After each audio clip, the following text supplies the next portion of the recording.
성경 말씀 시편 131편 1절 2절입니다.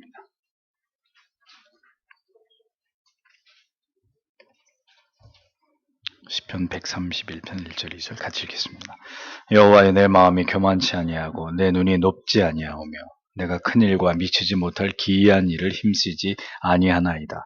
실로 내가 내 심령으로 고요하고 평온케 하기를 젖된 아기가 그 어미 품에 있음 같게 하였나니 내 중심에 젖된 아이와 같도다. 아멘.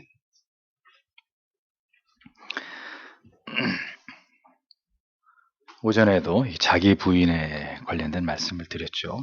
네, 또 기독교 강요에서 계속 몇 주에 걸쳐서 자기 부인, 그리스도인의 삶의 핵심, 요체로서의 자기를 부인함의 개념을 칼빈이 계속 우리에게 설명해주고 있는 것을 기독교 강요 안에서 볼 수 있습니다. 오늘은 8항에서 10항까지 하나님의 관계에 적용되는 자기 부인의 원리를 생각해 보겠습니다. 자, 8항, 주님의 뜻에 온전히 맡김. 자기 부인이 주의 뜻에 온전히 맡김이라는 주제와 어떤 관련이 있느냐. 하나님의 뜻에 모든 것을 맡기고 자기를 부인하는 삶을 살아가는 성도는 침착하고 차분하게 인내하는 삶을 살아가도록 도우시는 하나님의 은혜를 경험하게 됩니다. 성경의 진리는 우리가 절대로 하나님보다 앞서는 것을 허락하지 않습니다. 그것을 믿음이라고 간주하지 않는 거죠. 모든 걱정과 염려는 우리가 하나님께 우리의 모든 것을 맡기지 않고 내 뜻과 계획대로 내 인생을 살아가려고 하기 때문에 발생하는 것입니다. 그렇잖아요. 주의 뜻대로 될 것이다 라는 믿음이 있으면 이렇게 안 되면 어떡하나, 이걸 염려할 이유가 없는 거잖아요. 우리가 어떤 계획을 세우든 어떤 마음의 바람이 있든 그것이 하나님의 뜻이라면, 내가 성실하게 정직하게 하나님 앞에 최선을 다할 때 하나님이 그것이 하나님의 기뻐하시는 뜻이라면 이루어 주신다라는 믿음이 그리스도인에게는 분명히 있는 것이죠. 근데 그 믿음이 없을 때는 어떤 마음이 드느냐, 그렇게 안 되면 안 되는데, 이렇게 돼야 되는데, 이런 이제 마음의 강박을 갖게 되고, 그렇기 때문에 모든 염려와 걱정과 초조함이 거기서 비롯되는 것입니다. 우리에게 주신 모든 것이 하나님께로부터 비롯되었음을 알 때 우리는 하나님을 찾습니다. 하나님께 우리 자신을 의탁하는 것을 가장 기쁘고 감사하게 여기게 되어 있습니다. 주의 뜻대로 다 되기를 원합니다. 데오 보렌테. 주의 뜻이라면 다 그렇게 하나님이 기뻐하는 뜻대로 되어짐을 믿고 저는 감사합니다. 그게 되는 거죠. 우리가 주일날 하나님을 예배하기 위해 주님 앞에 나오는 일도, 주중에 저녁 기도에 나와서 말씀을 듣고 또 그 시간에 하나님 앞에 우리가 기도하는 일도 모두 하나님께 내 자신을, 내 삶을 다 의탁하는 거예요. 맡기는 거예요. 그러니까 하나님께 자기를 맡기는 사람은 하나님 앞에 나와서 말씀을 듣고 기도하는 것을 삶에서 가장 중요하게 여겨요.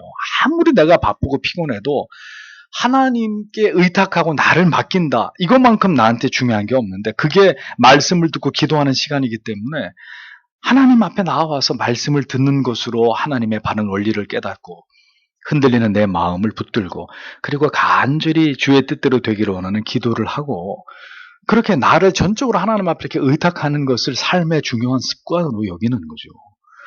하나님이 그런 사람의 마음을 붙들어 주시는 것입니다. 주를 의지하는 자의 그 신비를, 그 심령을 하나님이 견고하게 붙들어 주는 거죠. 어떻게 우리의 마음을, 우리의 열정을 우리가 하나님 뜻 안에서 제어할 수 있겠습니까? 하나님 앞에 나와서 말씀의 원리를 깨닫고 기도하는 가운데 우리에게 깨닫게 해주시는 뜻을 따라서 우리의 마음을 움직이는 것입니다. 그렇게 신자는 하나님께 자기를 맡기고 우리의 인생의 방향과 그에 대한 우리의 열정이 나의 탐욕이 되지 않도록 하나님이 나를 길들여 주시는 것을 사모하는 자들이 되어야 돼요. 말씀을 보고 기도하지 않으면 내 마음대로 가게, 내 열정대로, 내 욕구대로, 내 욕망대로 가게 돼 있어요.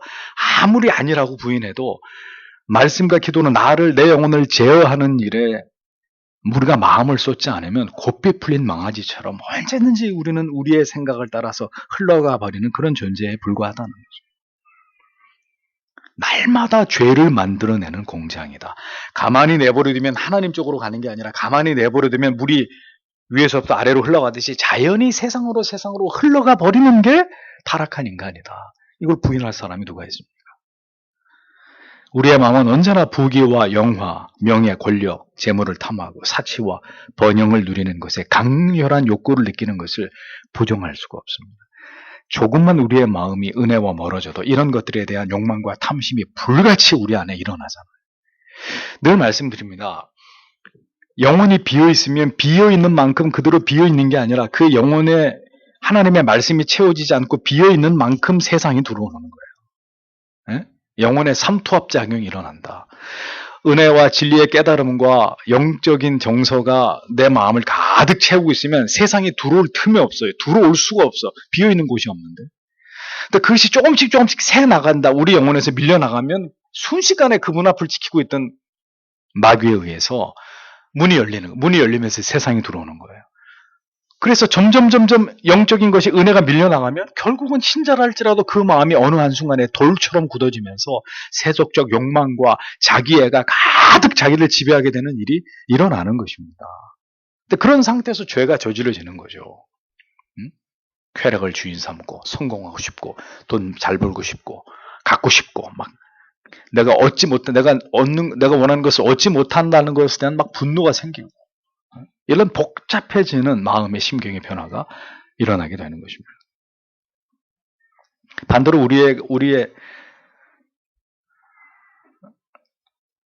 우리의 자유가 침해당하고 억압당하고 불편하고 내 자신의 미천함의 처지에 대해서 견디기 힘들 만큼 또 그것을 싫어하고 그런 처지에서 벗어나려고 하는 발버둥치는 그런 우리의 모습들이 일어나는 거예요.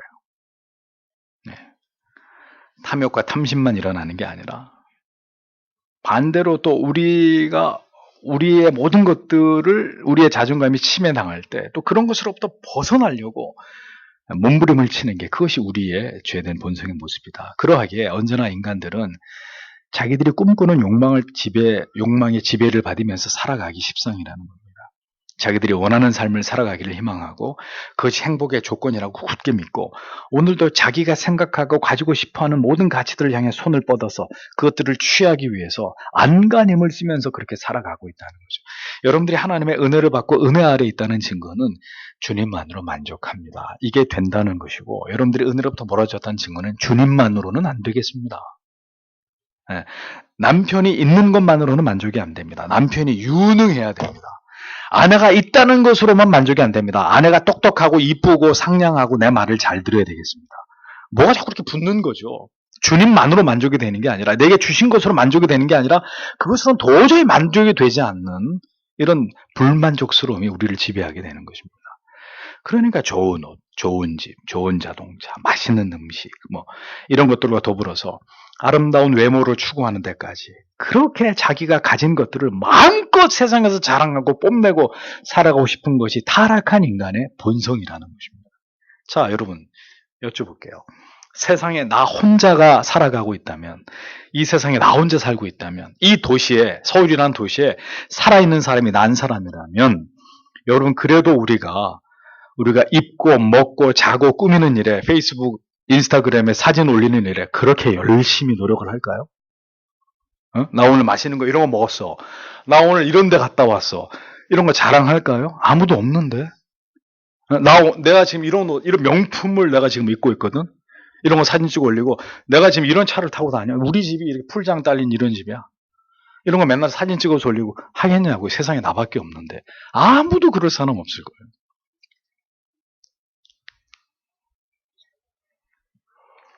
그걸 봐주는 사람이 있고 부러워하는 사람이 있으니까 탐심과 탐욕의 노예가 돼서 사는 거죠. 아무도 나를 봐주는 이가 없다면 우린 그렇게 악하게 살지 않아요. 인간은 그런 존재예요. 결국 자신을 위한 그 모든 것들도 결국 다른 사람들과 비교하기 위함이고 그들의 시선을 의식하기 때문에 우리는 소유함으로 다른 사람이 가지지 못한 희소한 것들을 소유함으로 거기에 자부심을 느끼고 또 갖지 못함으로 인해서 상대적인 한없는 박탈감과 열등감에 사로잡히게 되는 이런 인생을 살아가는 것입니다.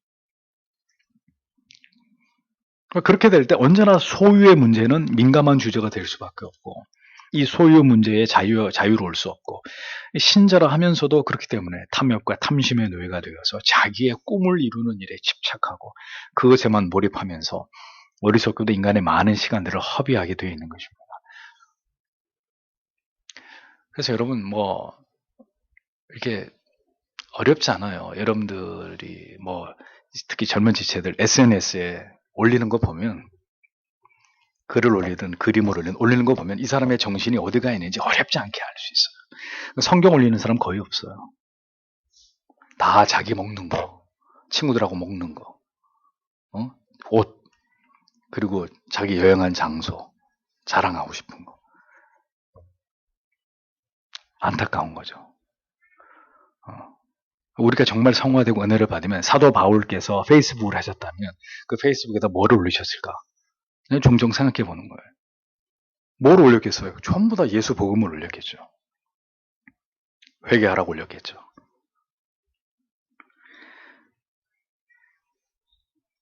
그러니까 한 번뿐인 인생 속에서 가장 소중한 가치가 무엇인가, 그것을 알고 신자가 살아가는 것을 하나님께서도 기뻐하신다는 것입니다.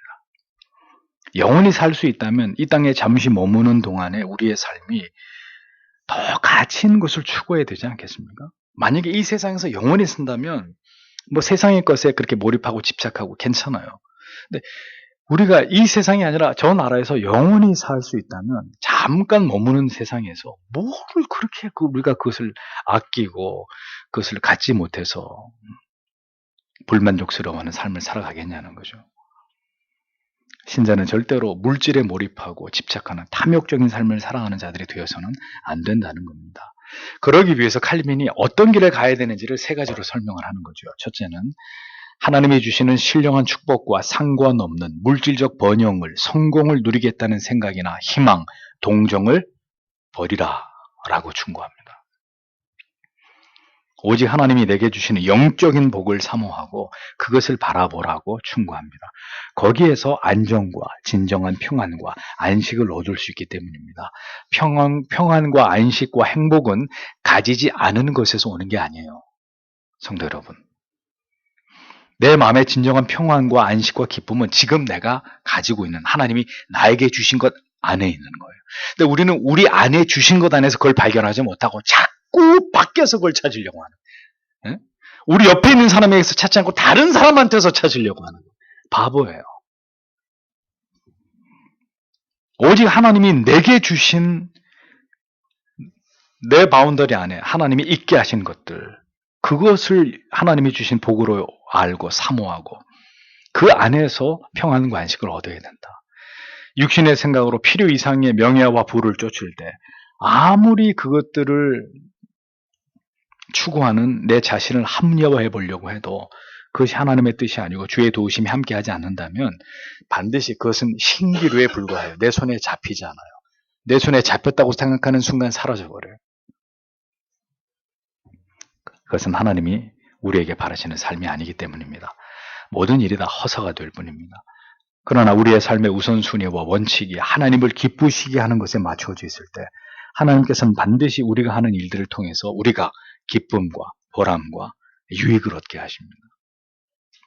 돈을 더 벌지만 주를 섬길 기회도 없이 분주하게 살아가는 길을 포기하고 돈을 그보다 적게 벌더라도 신자로서 하나님 앞에서 합당한 경건한 삶을 살아갈 여유와 지체들과 교회를 섬길 기회를 더 많이 가지고 그렇게 살아가는 삶이 더 복되고 아름다운 삶이라는 것을 신자는 잊어서는 안 되는 거예요.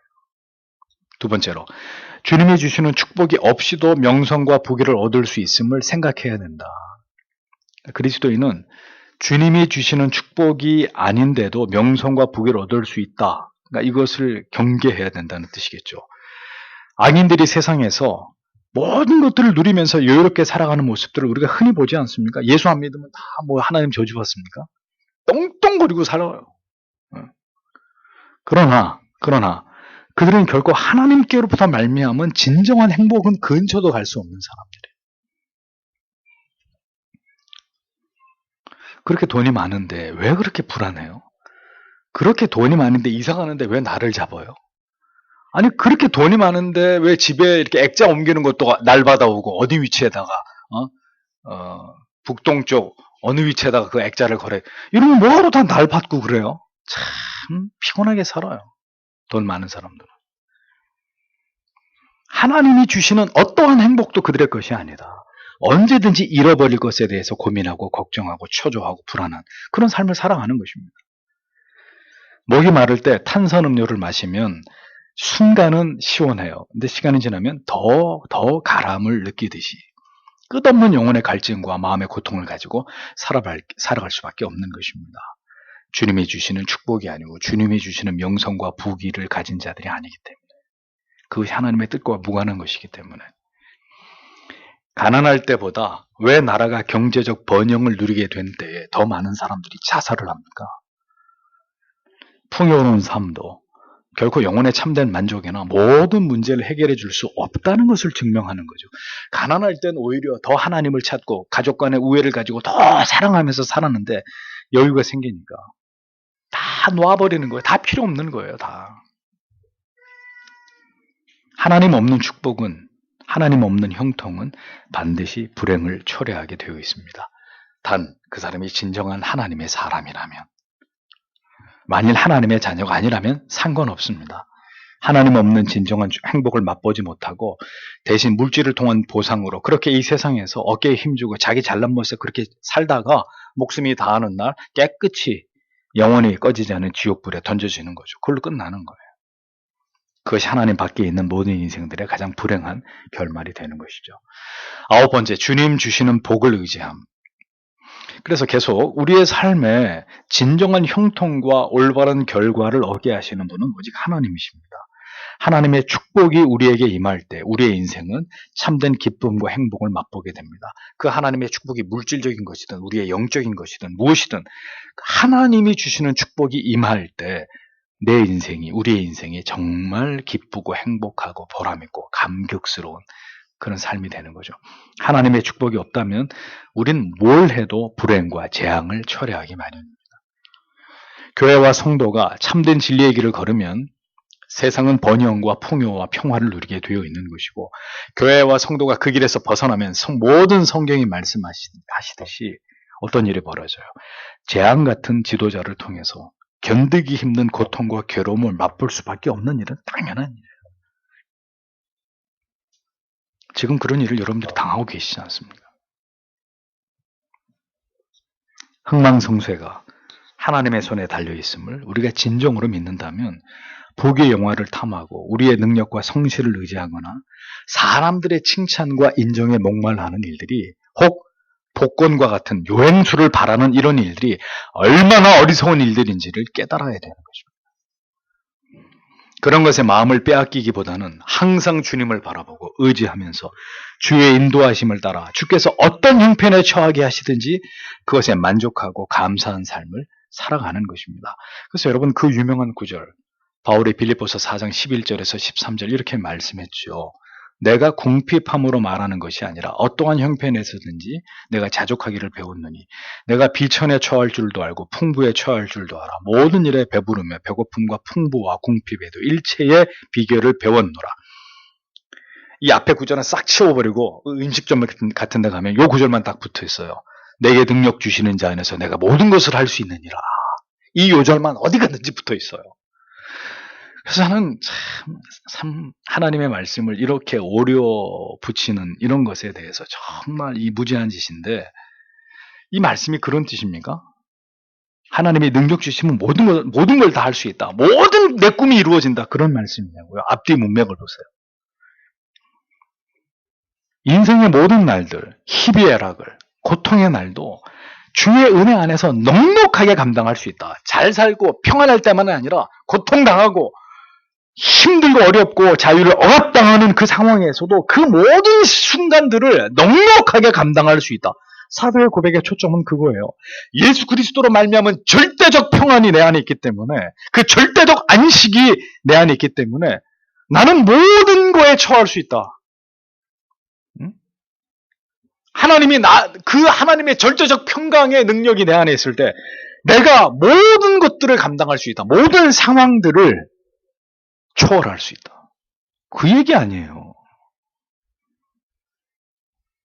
주의 은혜와 허락하심 안에서 우리가 누릴 수 있다면 감사한 일이고, 이 땅에서 그 모든 것을 누릴 수 없어도 감사한, 그것이 진정한 신자의 삶의 자세 아닙니까? 전부 다 자기들은 열심히 하지도 않으면서 무슨 부적처럼 이 구절 앞에다 써붙여 놓고, 능력 주시는 자한테 모든 것이, 그래서 난 서울대 가야 돼, 나는 그건 미신이란 말이에요. 미신. 기독교의 신앙하고 아무 상관없는.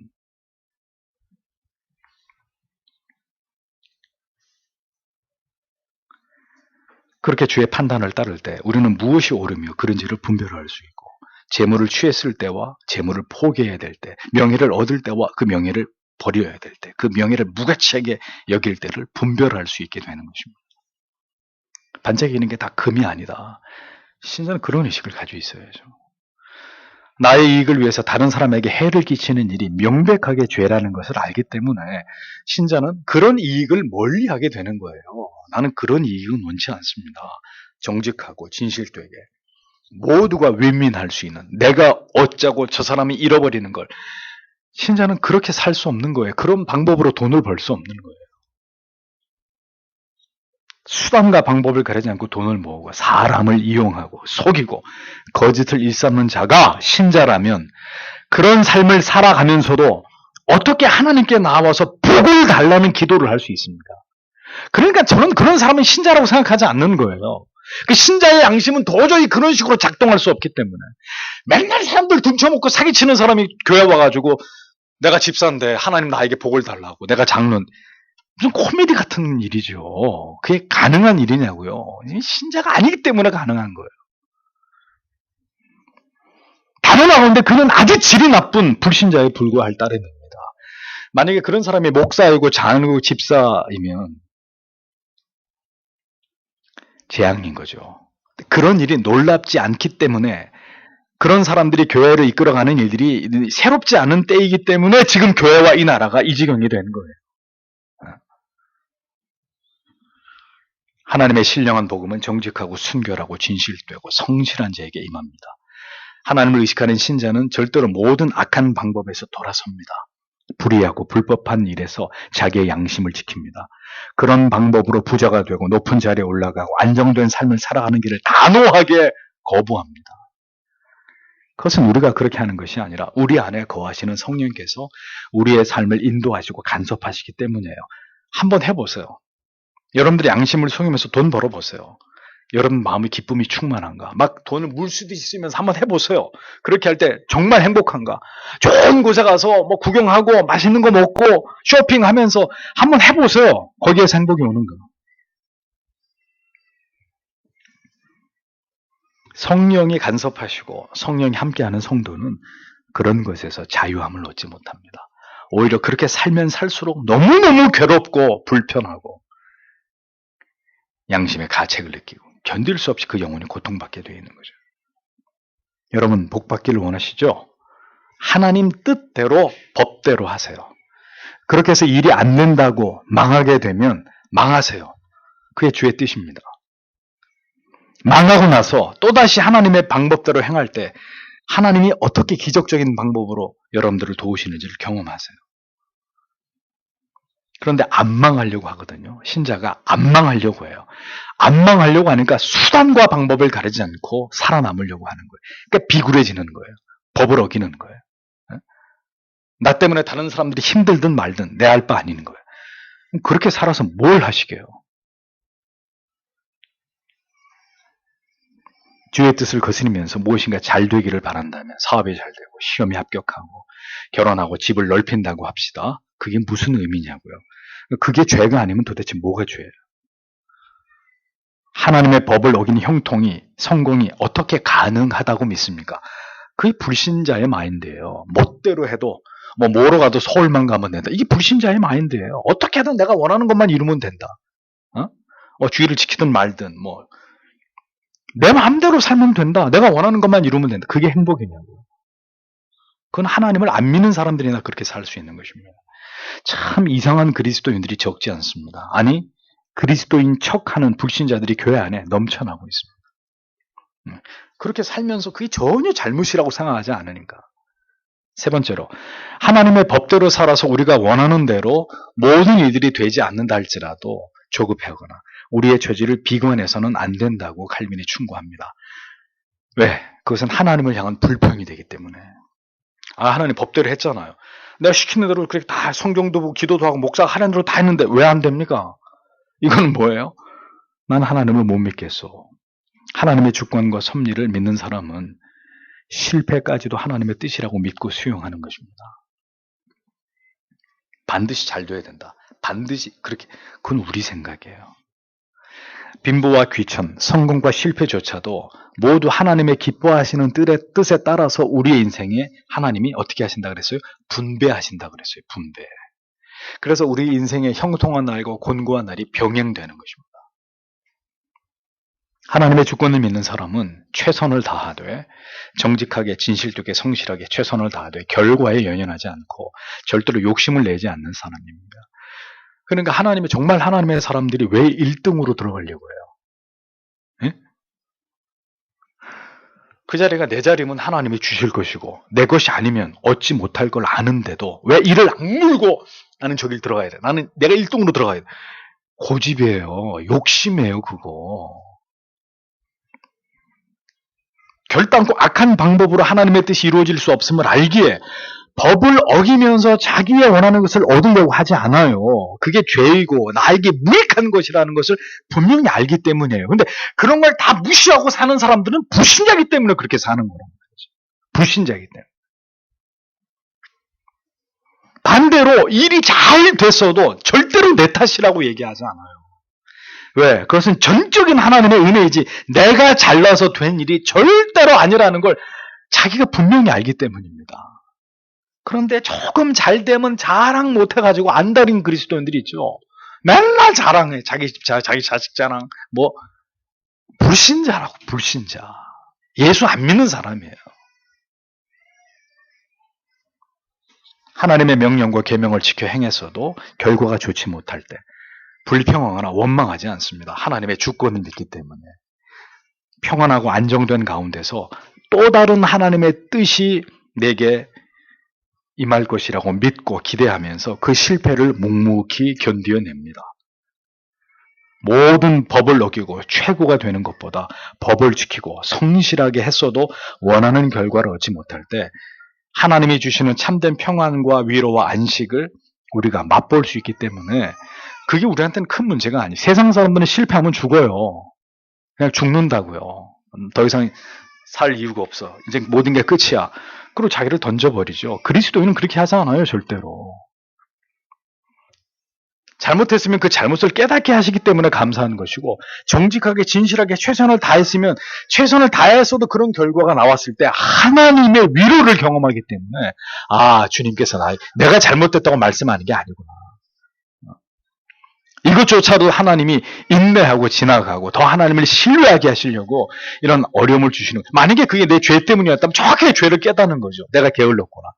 하나님 사랑하는 마음보다 내 고집이 앞섰구나. 이게 내 탐욕이었구나.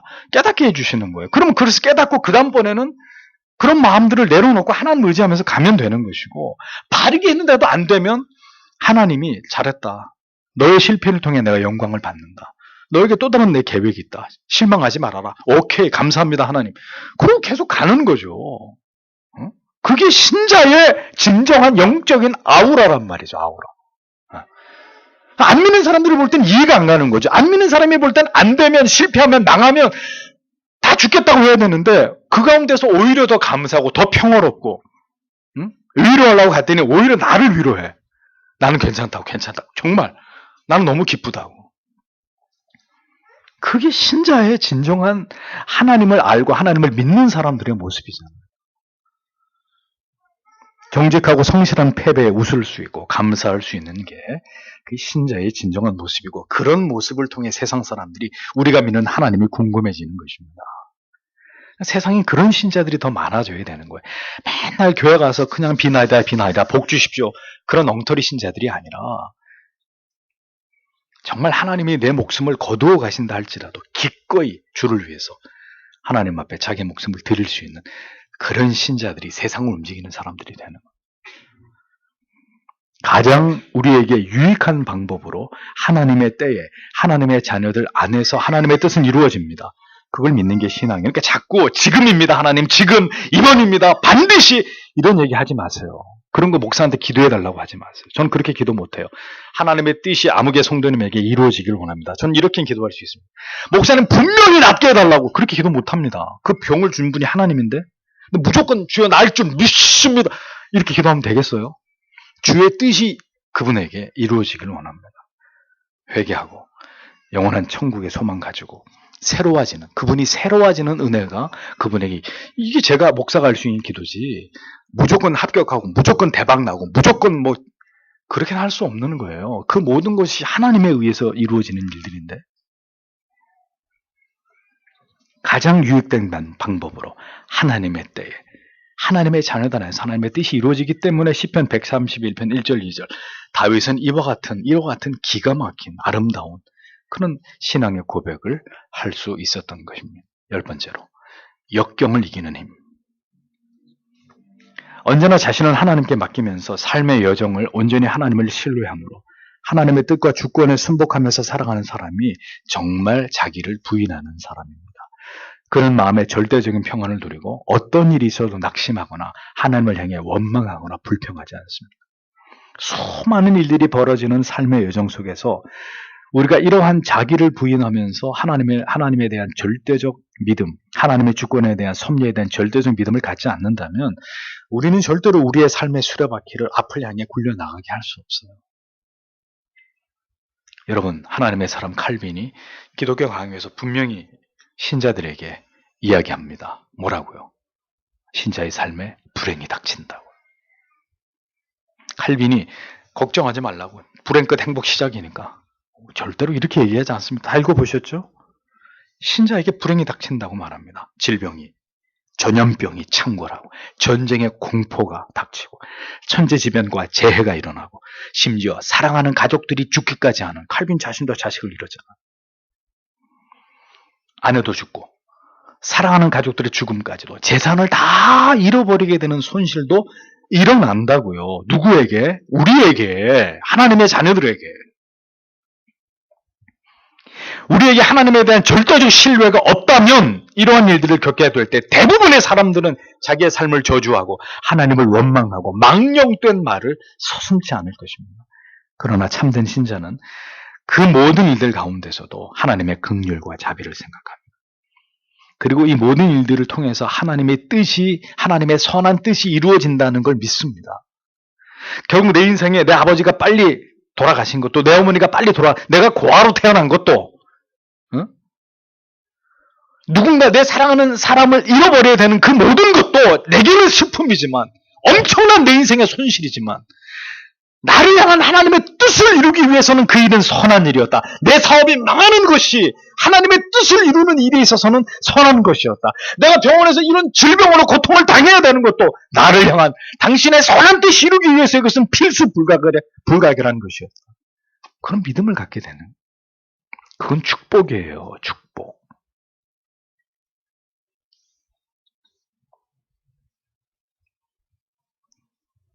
오늘 아침에도 내 주여 뜻대로 행하시옵소서 찬송 불렀죠. 제가 아주 좋아하는 찬송이에요. 그 찬송이 어떻게 작곡됐습니까? 독일의 벤자민 슈몰크 목사에 의해서 작사됐습니다. 아시죠? 그 다음 얘기는? 네. 모든 상황에서 하나님 앞에 감사할 수 있는, 잔인한 슬픔이 잠시 우리를 괴롭힐 수는 있어도 하나님에게서 나를 떠나게 할 수 없는, 그것조차도 하나님의 사랑이고 나를 향하신 하나님의 선하신 뜻과 섭리라고 받아들이고 묵묵히 그 인생을 지나가는. 왜? 이게 다가 아니니까. 이게 다하면 거품 물게 돼요, 우리는. 만약에 이게 이 세상에서 당하는 게 전부라면, 그리고 다음 세상이 없으면 우리는 거품 물고 하나님 앞에 대들 수 있어요. 이 세상이 다가 아니거든요. 여기서 사는 게 다가 아니라고. 여기서 내가 누리고 맛보는 게 영원한 게 아니라고요. 왜 그걸 못 볼까요? 왜 그 다음을 생각하지 않을까요? 왜 막 살까요? 왜 막 던지면서 자기를 그렇게 살까? 하고 싶은 거 다 하면서 살려고 할까요? 다음 세상이 있는데. 어리석은 거예요. 신앙은 가장 행복하고 기쁘고 모든 것이 형통하기를 고대하고 그럴 때만 필요한 게 아닙니다. 오히려 견디기 힘든 시련과 슬픔, 절망과 깊은 좌절 속에서도 하나님을 찬양하고 하나님의 선하심을 고백하고 그 시간을 지나감에도 반드시 필요한 것입니다. 그런데 그럴 때 그 믿음이 여러분 안에 생겨난다는 것은 하나님이 여러분들에게 그런 믿음과 은혜를 주셨다는 거예요. 내가 그 믿음을 어디서 만들어낸 게 아니라. 그러니 감사한 거죠. 지금 목사가 그런 믿음을 가져야 됩니다라고 얘기하지만 여러분들이 그런 상황에서 하나님을 멸시하고 저주하고 원망하고 믿음의 길을 떠나지 않고 그 가운데서 그 슬픔을 그 좌절과 절망을 묵묵히 이겨낸다면 여러분들이 바로 이 말씀에 해당이 되는 하나님의 사람이라는 증거가 되는 거예요. 하나님이 그런 은혜를 여러분들에게 주셔서 붙들고 여러분들 붙들고 계시는 증거가 되기 때문에 모든 불행과 고통이 우리를 짓누르고 살 소망이 끊어지게 되는 상황에서도 불평하거나 원망하지 않고 견고하게 하나님을 신앙하고 있는 그게 신앙이에요. 그게 신앙이라는 걸 우리는 저 사람들한테 보여줘야 돼요.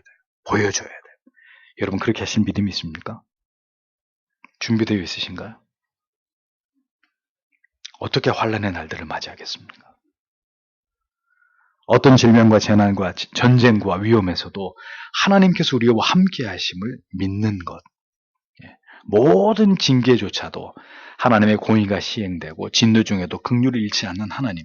그 하나님을 의지하고 소망하고 견디는 그것이 하나님께로부터 온 믿음이고 그 믿음을 지키면서 살아가는 사람들이 하나님의 사람들인 거예요. 여러분 그렇게 환난의 날들을 지나가실 준비가 되어 있으십니까? 믿음 주시기를. 그 결연한 믿음을 우리에게 주시기를 기도해야 되잖아요. 기도해야 되잖아요. 모두가 두려워할 때 초연한 자들, 그들이 우리가 될 수 있기를 소망해야 되는 거잖아요. 신자는 어떤 일이 일어나더라도 그것이 하나님이 행하시는 일이라고 믿습니다. 고요함 가운데서 감사하고 그것을 받아들입니다. 전쟁이 나도 법과 모든 제도가 뒤바뀌고 우리가 환난과 핍박을 받게 되는 날이 오더라도 그것이 하나님의 뜻이라면 우리는 그것을 받아들이는 사람. 저항하고 저항하다가도 하나님의 뜻이 그렇게 펼쳐지면 우리는 그것을 받아들이는 거예요. 그래서 우리의 신앙의 고백을 우리가 흘리는 피로 인장을 찍고 죽어야 될 것 같으면 영광스럽게 그 죽음의 길로 걸어 들어가는 사람들이에요. 다니엘의 세 친구가 평상시보다 7배나 뜨거운 풀무불 속으로 걸어 들어갔듯이 다니엘이 석 달을 굶은 사자들이 버글거리는 그 사자굴 속에 던져졌을 때 들어갔듯이 죽는 걸 뻔히 알고 들어가는 거예요. 그게 하나님의 뜻이 이루어지는 길이라면.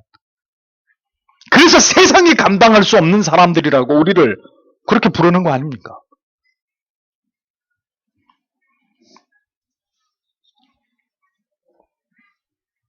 저는 그런 믿음을 가진 사람들이 역사 속에서만 등장하는 것으로 보았어요. 죄송한 얘기지만 제가 태어난 시대는 유교 직후도 아니고 일제치하도 아니고 그러니까 그런 믿음을 내 눈으로 확인할 수는 없었습니다. 다 위인전승, 주기철, 손양원 뭐 이런 분 위인전 전기 속에서나 보는 거예요. 내 시대에 그런 믿음을 가진 사람들을 볼 기회가 없었던 거죠. 지금 6.25 때도 아니고 일제시대도 아니니까. 그럼 이 시대에 만약에 그런 믿음을 가진 사람들이 나오는 게 그런 상황 속에서 그런 믿음을 가진 자들이 등장하는 게 하나님의 뜻이라면 우리 중에 누군가는 그렇게 해야 되는 거 아니에요? 그 길로 가야 되는 거잖아요. 목사님이나 가세요. 저희는 그럴 마음이 추워도 없습니다. 그걸 믿음이라고 생각하십니까?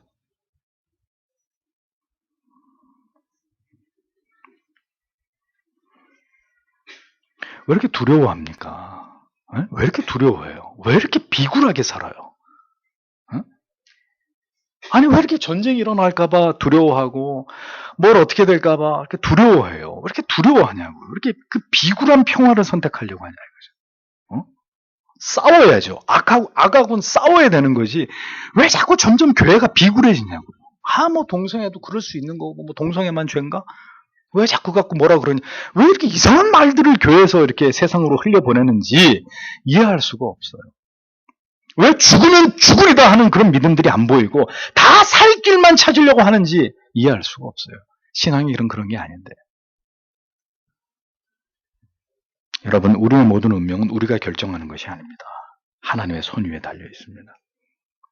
하나님은 어떤 경우에도 선하시고 완전하시고 의로우신 분이십니다.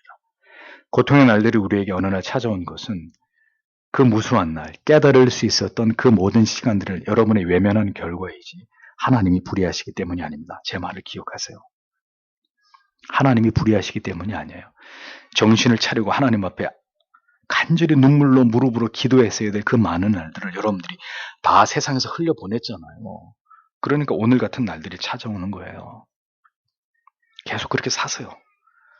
더 많은 것들을 잃어버릴 것이고 더 많은 것들을 빼앗기고 억압당하고 빼앗기게 될 거예요. 계속 그렇게 사세요. 지금처럼 기도하지 않고 뭐 어떻게 되겠지 그런 마음으로 하나님을 원리하고 계속 그렇게 사세요.